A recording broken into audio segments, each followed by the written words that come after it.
भाइयों बहनों, मैं आपसे पूछना चाहता हूं, भारतीय जनसंघ की स्थापना काल से एक नारा चलता था, एक देश में दो प्रधान, दो निशान और दो विधान नहीं चलेंगे। कांग्रेस ने देश में आतंकवाद की जड़ को पैदा करने के लिए कश्मीर में धारा 370 लगाई थी और कश्मीर में धारा 370 पूरे देश को आतंकवाद का दंश दे दी है। प्रधानमंत्री मोदी जी को जैसे अवसर मिला, कश्मीर से धारा 370 समाप्त करके कश्मीर, जम्मू कश्मीर को भी भारत का ही गणराज्य का हिस्सा वैसे ही बना दिया जैसे हिमाचल है, जैसे पंजाब है, जैसे हरियाणा है। आज हिमाचल का नौजवान चाहे तो जम्मू कश्मीर में जाकर के अपनी जमीन खरीद सकता है, वहां मकान बना सकता है, वहां अपने लिए सब कुछ कर सकता है। लेकिन कांग्रेस ने अधिकार छीना था अपने स्वार्थ के लिए,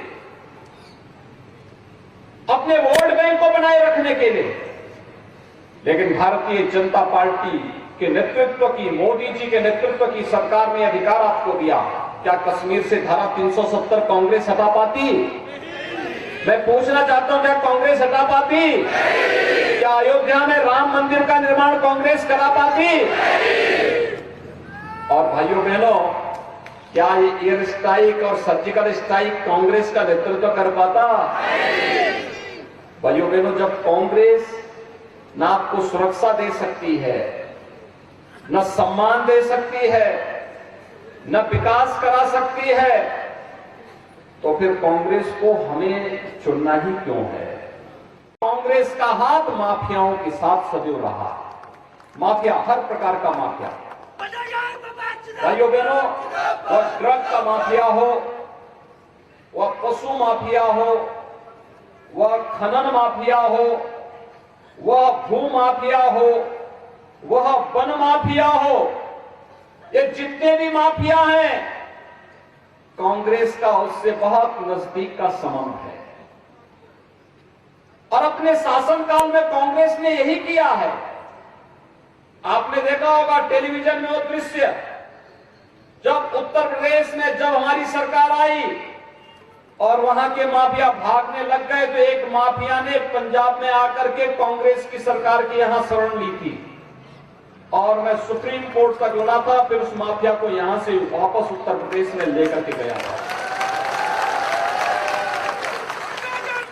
और भाइयों बहनों, मैंने कहा जब इसने अत्याचार उत्तर प्रदेश में उत्तर प्रदेश की जनता और व्यापारियों पर किया है, तो ऐसो आराम यहां कैसे कर सकता है? कांग्रेस शासन में यहां कैसे कर सकता है? इसको तो वहीं सड़ना चाहिए और इसके लिए वही कार्रवाई होगी।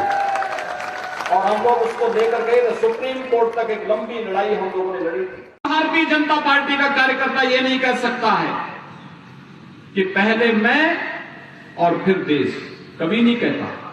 पहले देश, फिर पार्टी और फिर स्वयं का अस्तित्व, ये भारतीय जनता। लेकिन कांग्रेस के लिए पहले उनका स्वयं का स्वार्थ महत्वपूर्ण हो जाता है। देश हित से आपने देखा होगा, जब भी देश में संकट आता है, दोनों भाई बहन देश छोड़ करके चले जाते हैं। आपने बताओ, दोनों भाई बहन को कभी देश के अंदर, देश के किसी संकट में देखा है क्या? कोरोना कालखंड में कहीं सेवा करते हुए देखा है क्या? कहीं किसी महत्वपूर्ण राष्ट्रीय मुद्दे पर कभी देश के साथ खड़े होते हुए देखा है क्या?